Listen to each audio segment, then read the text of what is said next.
So just for review, let us discuss all of the things that digital marketing embraces, including outgoing and incoming and buying and creating online ads, and you name it. Sure. Yeah, and as soon as you tell me all of the things that come under that rubric, then you can tell me what's the one that we should be paying most attention to. Sure. Digital marketing is all-encompassing, and it's always changing. And there's a reason for a very general title, because there is no one solution or one tactic that we should be focusing on right now.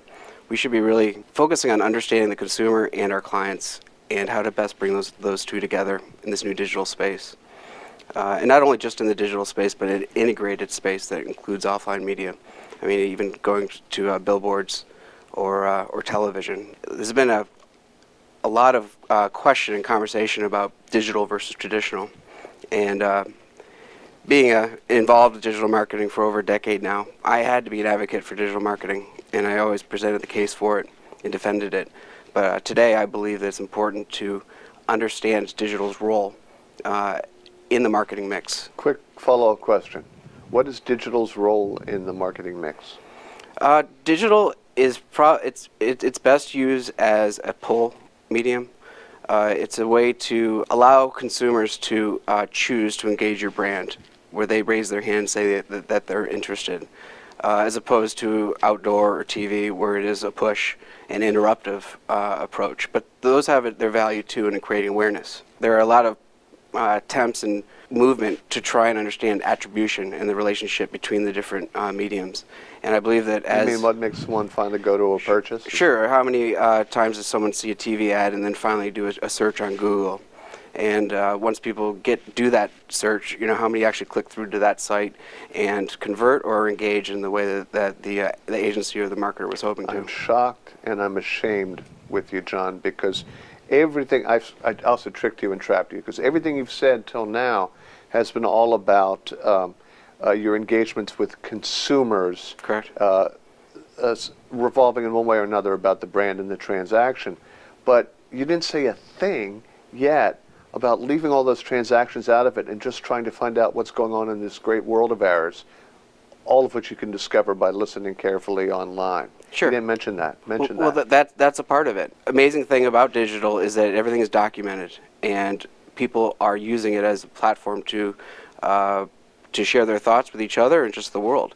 And if traditional research, companies would conduct focus groups, which you had a panel of 9, usually influenced by a strong personality. You can go out and listen to any conversation about any topic, go back and look at it historically, do a current snapshot, and you can follow and track and trend. And what this will show is what consumers are interested in, what they like, what they don't like. And you can then even identify these consumers and start to segment them to identify who says what. And that gives some insight into as far as crafting your message, buying your media, and presenting the appropriate calls to action to the appropriate people. So listening it's a tool that and a capability that marketers have never had the ability to use before. And I believe that marketers are struggling with this disruption of media, and that listening is the tool that marketers can use to actually gain the upper hand and the advantage in understanding consumers better than they understand themselves. And not to put any words in your mouth, because I would never do that.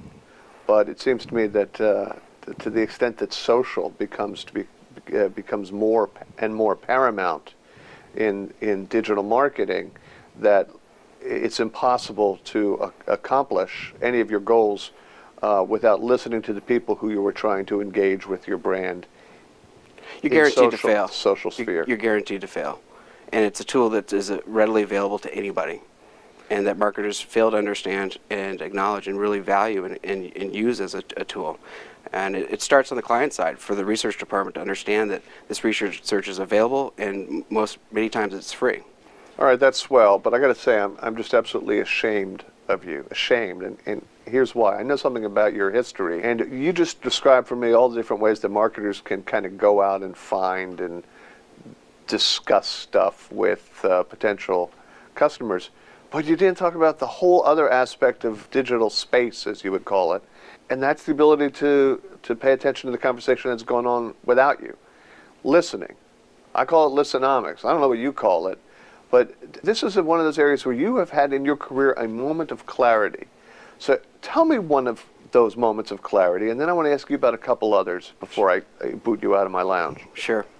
I call it active listening, and I think the term is irrelevant, but the practice is what's important. Oh, in that case, just use listenomics. That'll be fine. Listenomics, okay. Okay, good. I'll That's play nice. During my time at ING, I ran digital marketing for ING US. We did a test and a pilot where we did listenomics. And we monitored conversations online for the course of a month about the topic of retirement planning and the specific products and practices within that, such as rolling over your 401k or securing life insurance. And we were able to also then take a look at who was involved in the conversation, who's saying what. And it really allowed us, we also tracked sentiment, whether it was tracking up or down. People liked the topic or not. And we were able to gain some really valuable insights that you couldn't obtain through a focus group. For instance, the company had been talking to this group as if it were a monolith, and in fact was divided into people who behave and viewed the subject very differently. Absolutely. And the financial services industry as a whole does this. They basically, it's very inside out, and they put the burden of to the consumer to understand, the intricacies of their different products and services without clearly defining the actual benefit to the consumer. So what we were able to find out is that consumers looking for life insurance, really all they wanted to do is get a good price. And that's paramount to their consideration process. Whereas people who are just starting off to plan for retirement want information and education. They're looking for tools to help assess where they're at, where they need to be, and then some advice on how to get there. We're also able to identify different roles that people play. The younger generation, younger people will come on and get into forums more so than like a Facebook conversation, because personal finance is very, very, very personal, and people prefer to engage in anonymous forums. But they would ask questions. And so you were able first to segment the market, and then rebuild the website in order to give different people different paths into ING. Absolutely. We identified 5 need states. Yeah, I don't care. Yeah. Okay, now another eureka moment. You were at Coca-Cola. Yes. Working with Coca-Cola. Correct. And long before Facebook was anything more than a college hobby. And what did you discover?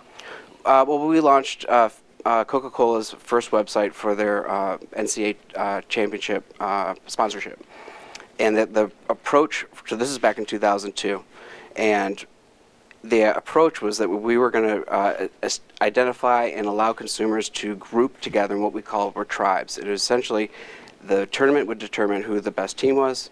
Coca-Cola was going to determine who the best fans were. So fans could go to this website, register, pick the team that they were rooting for, and then engage in a number of different activities online, which included playing games, posting comments, rating comments, passing along content to their friends. And the idea was to get people to come to the site and come back often, and then refer others to the site. And we're able to see that people really want to engage, and they want to be vocal, and they want to be heard, and they want to support things they believe in, which in this case was Coca-Cola and their favorite basketball team. A proto-social network, and you understood then that this was like the next big thing, and absolutely, lo and behold. It always has been. So, leading to my final question, and I don't care whether you answer it well or poorly, because you're still getting kicked out of the lounge.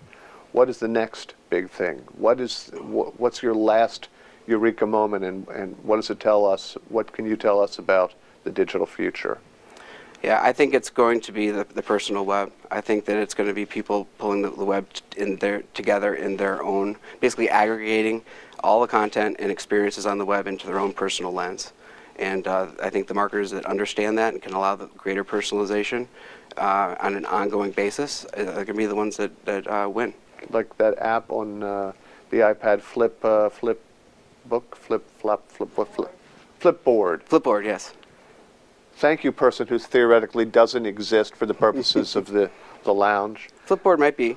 You know, again, I caution anyone to get too close to any one tactic. All right. I caution you to say anything else because then it's just going to get ugly. Jon, thank you very much for coming in the lounge. Thank you for leaving.